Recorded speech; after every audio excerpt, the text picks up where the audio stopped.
اللہ کے محبوب فرماتے تھے اے اللہ اس آرزو سے بچا جو آرزو ایک اور آرزو میں مبتلا کر دے، وہ خواہش جو اور خواہش میں ڈال دے۔ تو ایک تو توجہ اللہ پہ کریں، دوسری بات زندگی کو بود و باش کو اس کو سادہ کریں۔ سرور کائنات صلی اللہ تعالی علیہ وسلم کا کمال یہ تھا کہ لوگ نا حضور کے ساتھ ڈیل کرنے میں آسانی محسوس کرتے تھے کہ حضور سے بات آسانی سے کی جا سکتی ہے، سرور کائنات بات سنتے ہیں۔ یہ جو ہمیں شوق ہے نا سہولتوں کا، یہ ضرور لیں، کوئی بھی سہولت منع نہیں، لیکن اپنے آپ کو سہولتوں کے ساتھ زندہ رکھنا ہے۔ ہم نے نا کچھ آسانیاں زیادہ جمع کرنی شروع کر دی اپنے ڈرائنگ روم میں۔ سردیوں میں ہیٹر ہے، گرمیوں میں اے سی ہے، اور ہر شہر ریموٹ کنٹرول ہے، اٹھنا نہ پڑے بیڈ سے، توبہ توبہ، اور واش روم بھی اٹیچ ہے۔ اتنی سہولیات جمع کرنا چاہتے ہیں، بس نہیں چلتا، ورنہ جو ہم لا سکتے ہیں وہ تو ضرور آتا ہے۔ اس سے زیادہ جب آپ اتنی آسانیوں کے عادی ہو جاتے ہیں نا میرے عزیز، تو پھر آپ نظریاتی نہیں رہتے، پھر آپ کو قابو کیا جا سکتا ہے، پھر تو ڈاکٹر کو بھی ایسی دے کے تحفے میں تو مرضی کی دوائی لکھوائی جا سکتی ہے۔ حالانکہ اس معاملے میں سفارت چلنی چاہیے، صحت والا معاملہ تو ٹھیک ہونا چاہیے نا، لیکن ڈاکٹر اگر بڑا ہے تو اسے چابی دیں کمپنی والے گاڑی کی، تو اسی کمپنی کی دوائی لکھ دے گا، اللہ ماشاء اللہ۔ جب آپ نظریاتی ہیں، تھوڑے پہ آپ کو گزارا کرنا آتا ہے۔ حضور صلی اللہ علیہ وسلم نے نا ہمیں اپنی سیرت کے تعلق سے جو دوسرا بڑا نظریہ دیا وہ یہ ہے، آپ کو میری باتوں کی سمجھ آ رہی ہے؟ جو نہیں بولتے انہیں بھی آ رہی ہے۔ حضور نے ہمیں اپنی سیرت نور سے ایک پیغام دیا ہے کہ دنیا میں تمہارے مکانات نہیں، تم نے یہاں رہنا ہے مسافروں کی طرح۔ تمہارے لیے نا عالی شان محلات اور تمہاری مرضی کی آسانیاں اور سہولتیں وہ ساری رب نے جنت میں تمہارے لیے تیار کی ہیں، وہاں تمہیں من چاہی چیزیں ملیں۔ یہاں تم نے مسافروں کی طرح، کن فی الدنیا کانک غریب و عابر سبیل، مسافر کی طرح، راہ گیر کی طرح وقت گزارنا ہے۔ آپ نے کبھی دیکھا ہے کہ بس اسٹاپ پہ جہاں بندے کھڑے ہو کے بس کا انتظار کرتے ہیں، وہاں کبھی کسی بندے نے جگہ خرید لی ہو کہ یہاں اکثر کھڑے ہونا پڑتا ہے تو چلو جگہ تھوڑی خرید لیتے، خریدتا ہے کیوں؟ اسے پتہ ہے کہ بس آئی تو میں نے چلے جانا ہے۔ پلیٹ فارم پہ، ریلوے اسٹیشن پہ کبھی کسی بندے نے جگہ خریدی ہے کہ یار اکثر آنا جانا پڑتا ہے تو چلو تھوڑی خرید لیتے ہیں، کبھی خریدی ہے؟ ایئرپورٹ پہ نا میں نے یہ دیکھا ہے کہ آپ اپنا بیگ رکھ کے، ہینڈ کیری سامان رکھ کے آپ کسی کرسی پہ جائیں نا، اور آپ واش روم سے ہو کے یا کسی طبی حاجت سے ہو کے واپس آئیں تو وہاں کو بندہ اور بیٹھ گیا ہو تو بندے جھگڑا نہیں کرتے، چپ کر کے اپنا سامان اٹھاتے ہیں دوسری جگہ پہ۔ کیوں نہیں کرتے؟ ان کو پتہ ہے کہ فلائٹ آئی تو میں نے یہاں رٹا ڈالنے کی ضرورت کیا ہے؟ آپ نبی کریم علیہ السلام کی بات کو سمجھیں۔ حضور نے فرمایا کہ تم نے یہاں مسافر کی طرح رہنا ہے۔ مسافر کو 2 مرلے کے لیے جھگڑے کھڑے کرتے ہیں، وہ کچھ 6 انچ کے لیے رٹے ڈالتے ہیں، ان کو تو پتہ ہے کہ حضرت اسرائیل نے آنا ہے اور ہم نے چلے جانا ہے۔ اس لیے حضرت بلال حبشی رضی اللہ تعالیٰ عنہ بڑا عرصہ رہے مدینہ طیبہ، 10 سال رہے، انہوں نے کوئی مکان نہیں بنایا۔ ایک حجرے میں وقت گزر گیا، کو بتائے کہ شادی سے پہلے مولا علی شیر خدا کا مکان کہاں تھا، کو بتائے کوفے میں کتنی جائیدادیں بنائی انہوں نے، کہاں محلات تعمیر کیے ان لوگوں نے، ان کو پتہ تھا، ان کو پتہ تھا۔ حضرت عمر پر 80 دینار کا قرضہ تھا، انہوں نے پتہ تھا کہ جب حضور آئے تھے نا معراج کی رات تو مجھے بتایا تھا کہ عمر میں تیرا محل دیکھ کے آیا ہوں، تو جب حضور دیکھ آئے تھے تو پھر انہوں نے یہاں بنایا۔ یہ نظریاتی بات ہے، اس کو آپ نے سمجھنا ہے۔ ہمارے ہاں یہ ابھی کرونا آیا نا، پینک پھیل گئی، ٹینشن ڈپریشن کے مریض بڑھ گئے۔ آپ نے ناراض نہیں ہونا، زیادہ تر وہ لوگ ٹینشن میں ہیں جو آسانیوں میں جینے والے تھے نا، کیونکہ بندے نے اتنی قیمتی کوٹھی بنائی ہو پھر چھوڑ کے مر جائے، دل نہیں کرتا مرنے کا۔ اتنے پیسے جمع کیے ہوں پھر چھوڑ کے کیسے مرے، دل ہی نہیں کرتا۔ وہ لوگ مسافر تھے، انہوں نے سامان باندھے ہوئے تھے، جب رب کا حکم آئے گا ہم حاضر ہو جائیں گے۔ اب یہ ٹینشن کیوں پھیلی؟ ٹینشن بھی اس لیے پھیلی کہ ہم اسلامی نظریات کو نہیں سمجھتے۔ اور میرے بھائی وہ کسی اور کا عقیدہ ہے کہ مر جائیں گے تو فنا ہو جائیں گے، اور کا عقیدہ ہے۔ اور مجھ سے کچھ سوالات بھی ہوئے اس دوران۔ دیکھو قبر کھڈا بھی ہے، گڑھا بھی ہے، لیکن مجھے اپنی ڈائریکشن کا پتہ ہے، آپ کو بھی اپنی ڈائریکشن کا پتہ ہے۔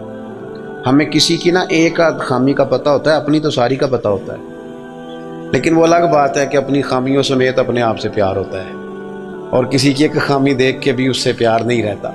عزیز بھائی، ہمارا یہ مسئلہ ہے کہ اگر تو ڈائریکشن ہماری غلط ہے، کام ہم نے دوزخ والے شروع کیے میں تو کبڑ کھڈا ہے، دوزخ کے گڑھوں میں سے گڑھا ہے، لیکن اگر ڈائریکشن ٹھیک ہے، حلال حرام کی تمیز ہے، آنکھ پر، زبان پر، نفس پر کنٹرول ہے، پھر قبر کھڈا نہیں، نظریہ سمجھو، پھر تو قبر باغ ہے۔ نہیں سمجھے آپ میری بات؟ قبر باغ میں جاتے ہوئے ڈر لگتا ہے، پریشانی ہوتی ہے، دل گھبراتا ہے، وہ جی قبر میں آکسیجن کہاں سے آئے گی؟ میں نے کہا جہاں اماں کے پیٹ میں بچہ ہوتا ہے تب کہاں سے آتی ہے؟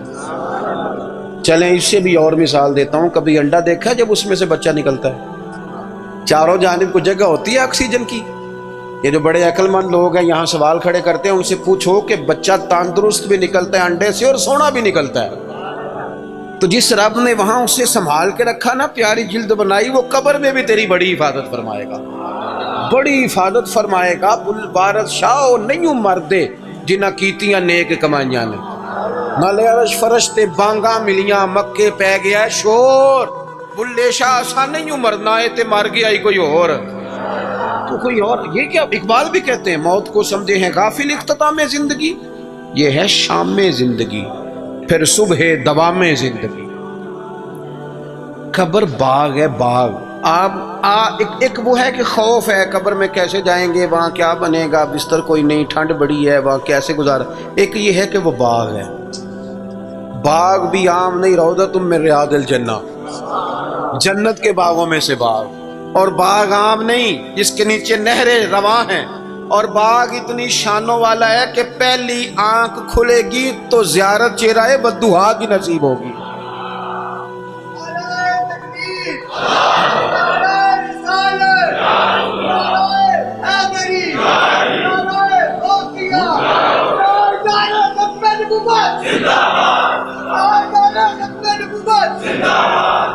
آپ میری بات پر توجہ کریں، جب آپ کا یہ نظریہ بن جاتا ہے نا کہ میرے لیے آگے بڑا کچھ ہے۔ جو لوگ یہاں سے گئے تھے نا سعودی عرب محنت مزدوری کرنے، انہوں نے وہاں مکان بنائے، میں نے دیکھا ہے کہ جس نے جو گیا تھا نا 35 سال پہلے جو کمبل خریدا تھا، واپس آنے تک وہی کمبل ہے، اور وہاں بیٹھ کے اس کو پتہ ہے نا میرا گھر پاکستان میں ہے، تو یہاں وہ ٹائلیں بھی لگواتا ہے، حالانکہ آ کے سال میں رہنا 15 دن ہے، 20 دن ہے، ٹائلیں بھی لگوا رہا ہے، تیاریاں بھی، کیوں کہ ذہن بن گیا میرا اصل گھر۔ یہ حضور ہمیں سوچ دیتے ہیں کہ تمہارا اصل گھر جنت میں ہے۔ اسی پنجابی چ ایک لفظ بول رہے ہیں، تم کدے سوچیا بھی نہیں ہوئے گا، بولتے ہیں نا جی، اس کا معنی کیا ہے کہ تیری سوچ سے، تیرے ادراک سے ماوراء بات کر رہا ہوں۔ حضور کیا فرماتے ہیں؟ نبی پاک فرماتے ہیں تمہارے لیے رب نے جنت میں وہ نعمتیں تیار کی ہیں نہ کسی آنکھ نے دیکھی، نہ کسی کان نے سنی، اور فرمایا تمہارے دل پر خیال بھی نہیں گزرا ہوگا کہ اللہ یہ عظمتیں عطا فرمائے گا۔ اس کی طرف رغبت تھی۔ یہ تو آپ آئے ہیں جاہل لوگ جو جنت کا مذاق اڑاتے ہیں۔ ہمارے بعض نعت خواں اللہ ماشاءاللہ، بعض ادیب، بعض شاعر، بعض واعظین، وہ کہتے ہیں میں جنت ہوگا دی گل کرنا، اگا کتے جانا ہے تو؟ یہی سارا کچھ ہے، جنت میں ہی اللہ کا قرب ملے گا اور یہی رسول اللہ کی زیارت بھی نصیب ہوگی۔ آگے کدھر جانا ہے تو نے؟ کون سی نئی جگہ بنا لی میاں تو نے؟ بات کو سمجھیں۔ اب حضور نے نظریہ دیا، حضرت عمر فاروق رضی اللہ تعالیٰ عنہ سرکار سے ملنے آئے، حضور نہ موٹے بان کی چارپائی پہ آرام فرما تھے، ہن تے پائی پنڈاں چ بھی بیڈ نے، بان دیاں چارپائیاں کتھے رہ گئیاں؟ کی آکھی دا سی مونج دی منجی، بولو نا یار، مونج دی تے جیڑی جیز چ ملدی سی او دے بس پاوے رنگین ہوندے سن، انجے یہ اوہو، لیکن کمال تھی نا یار، مکان کچے بندے پکے، محبت گہری، پیار زیادہ۔ حضرت عمر آئے، اللہ کے رسول آرام فرماتے بوٹے بان کی چارپائی پہ، حضور حضرت عمر کے لیے اٹھے تو کمر پر نا یہ جو موٹے بان کی چارپائی ہوتی ہے اس کے نشان پڑ جاتے ہیں، اور ہم نے دیکھے اکثر بزرگوں کی کمروں پہ نشان ہوتے، اکثر دیکھے۔ سرکار اٹھے تو کپڑا مبارک ذرا ہٹا تو دیکھا کہ نشان پڑے ہوئے، تو حضرت عمر رو پڑے، دلیر آدمی تھے پر رو پڑے، حضور کی محبت میں روئے۔ عرض کی یا رسول اللہ کیسر و کسرا تو دنیا میں بڑی آسانیوں میں ہیں اور آپ اللہ کے حبیب ہو کے؟ وہ درد سے رو رہے ہیں، اخلاص سے بات کر رہے ہیں، لیکن نبی کریم علیہ السلام ان کی سوچوں کو بدل رہے ہیں، انہیں نظریہ دے رہے ہیں۔ حضور فرمانے لگے عمر تم پسند نہیں کرتے کہ وہ دنیا میں تھوڑی آسانی لیں اور آخرت میں رسوا ہو جائیں، اور یہ پسند نہیں کرتے کہ ہم دنیا میں تھوڑی تکلیف برداشت کریں اور آخرت کی ساری سعادتیں اللہ ہمیں ہی عطا فرما دے؟ اس لیے حضور نے فقر کو پسند کیا، سادی روٹی کو پسند کیا، کچے مکان کو پسند کیا۔ جب آپ کا نظریہ یہ نہیں بنتا کہ میرے لیے آگے بڑا کچھ ہے، اتنی دیر تک انسان آخرت کی تیاری کا شوق پیدا نہیں کرتا۔ اگر یہ نظریہ بن جائے، وہ ملا رومی رحمۃ اللہ لکھا ہے کہ مصر میں ایک زمانے تک یہ طریقہ رہا کہ وہ سال کے آخری دن، سمجھ لیں ذی الحج کی 29 تاریخ کو دریا کے کنارے جاتے تھے، تو جو بندہ سب سے پہلے کشتی سے اترتا تھا نا، اسے پکڑ کے بادشاہ بنا لیتے۔ پورا سال اس کی بات مانتے تھے، لیکن سال گزرنے سے 2-3 دن پہلے اسے جنگل میں چھوڑ آتے تھے، بھیڑیے کھا جاتے تھے۔ کہتے تھے اگر زندہ رہا تو دوبارہ کرسی پہ بیٹھنے کی سازش کرے گا۔ اس کا بھی بڑا ذائقہ ہے نا، ایک دفعہ بندہ بن جائے تو پھر یہ چسکا جاتا بھی نہیں۔ تو ان کا یہ طریقہ تھا۔ ایک درویش بھی ایک دن، اسے کیا پتا تھا کہ یہ بادشاہ بنائیں گے، وہ اترا کشتی سے، انہوں نے پکڑ لیا، وہ کدھر لے کے جا رہے ہو؟ کہ تمہیں بادشاہ بنانا ہے؟ کہنے لگا مجھ سے تو پوچھ لو۔ انہوں نے کہا بادشاہ ہم جو بندہ آتا ہے نا، ہمارا اصول ہے بادشاہ بنا لیتے ہیں۔ تو اس نے کہا ٹھیک ہے، بتاؤ بادشاہ کے ساتھ کیا کرتے ہو، کیا طریقہ؟ انہوں نے کہا جی سال آپ کی بات مانیں گے۔ تو میں سال کے بعد، کہنے لگے وہ جنگل ہے اس میں چھوڑ آئیں گے۔ کہنے لگا ایک تو 2 وعدے کرو، ایک تو تم جو میں کہوں گا سارا سال مانو گے، اور دوسرا اسی جنگل میں چھوڑو گے، کسی اور میں تو نہیں پھر چھوڑا ہوگے؟ انہوں نے کہا نہیں اسی میں ہی چھوڑیں گے۔ اس نے بیٹھتے ہی پہلا حکم یہ دیا کہ اس جنگل سے ساری جھاڑیاں کاٹ دو۔ دوسرا حکم یہ دیا، اب جھاڑیاں کٹنے تھی تو درندے ویسے ہی بھاگ گئے جنگل سے۔ پھر اس نے کہا کہ یہاں ذرا لگا کے نا اچھی طریقے سے حال تو ذرا پھول اگاؤ، کھیتیاں اگاؤ۔ وہ پورا سال وہ باغ سنوارتا رہا۔ اب لوگوں نے وعدہ کر لیا تھا وہیں چھوڑ کے آئیں گے۔ سال کا آخر ہوا تو پہلے بادشاہوں کو لے جائیں، وہ بیٹھتے تھے نا کرسیوں پہ تو غافل ہو جاتے تھے اور چکروں میں پڑ جاتے تھے۔ معاذ اللہ کہتے تھے یہ گزارو نا تو پھر آخری دن دیکھا جائے گا۔ معاذ اللہ جو آج ہماری سوچیں بن گئی۔ اب آخری دن جب جنگل میں لے کے جاتے تھے تو تڑپتے تھے، نہ لے کے جاؤ نہ لے کے جاؤ، لیکن اس نے چونکہ سارا سال محنت کی تھی نا وہاں جانے کے لیے، اس کو جب لے کے جا رہے تھے تو کہہ رہا تھا اجلونی، ذرا جلدی نہیں لے جاتے، ذرا جلدی نہیں لے جاتے۔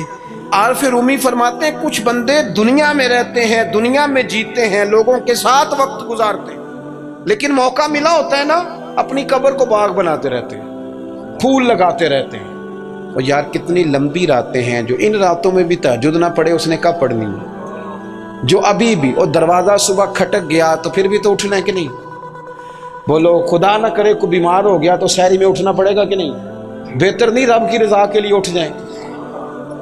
اٹھے نا 5 بجے، آدھا گھنٹہ نفل پڑھیں، پھر فجر ہو جائے گی، پھر اس کے بعد فجر کے فرائض کی تیاری کریں۔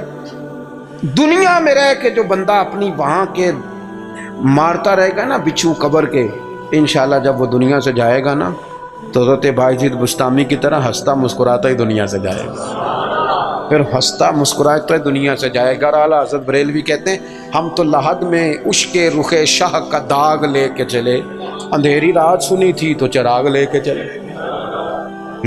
اپنی اس فکر کا اظہار کریں۔ بات ختم کرتا ہوں۔ ایک خاتون نے آ کے عرض کیا تھا، بخاری شریف میں موجود ہے، یا رسول اللہ میں مرگی کی مریضہ ہوں۔ تو سرکار نے فرمایا کہ کیا چاہتی ہے؟ عرض کی حضور چاہتی ہوں میرے لیے دعا کر دیں، اللہ شفا دے دے۔ حضور سب کے لیے دعائیں کرتے تھے، پر آج پتہ کیا فرمایا؟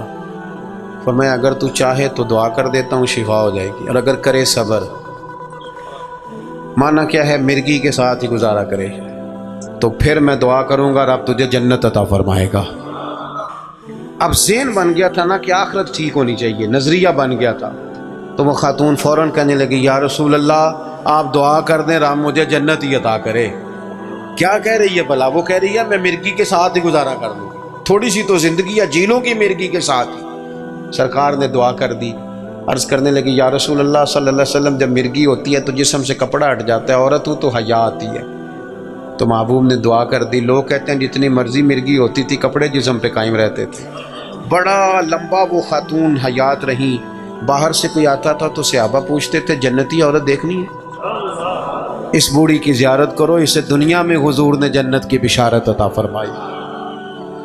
اپنی زندگی کے اندر دو باتیں میں نے آج جو حضور نے ہمیں سکھائی ہیں وہ آج اس اجتماع میں آپ کی خدمت میں عرض کی ہیں۔ دو، ایک تو بھروسہ اللہ پہ کرنا ہے، وہ چیڑیں رب پہ چھوڑ کے دیکھیں کرم ہو جائے گا، اور دوسری بات یہ کہ رہیں دنیا میں لیکن تیاری آخرت کی کریں۔ اصل گھر یہ میاں محمد بخش صاحب رحمۃ اللہ علیہ کو ایک بندہ لے گیا ٹانگے پہ بٹھا کے اپنے گھر، بڑی دیر سے کہہ رہا تھا حضور دعوت قبول کر لیں، تو وہ رستے سارے بتاتا گیا یہ زمین بھی میری ہے، یہ بھی میری ہے، یہ بھی میری ہے، یہ بھی میری ہے، تو بتاتا گیا اللہ والوں پہ دولتوں کا اثر کوئی نہیں ہوتا۔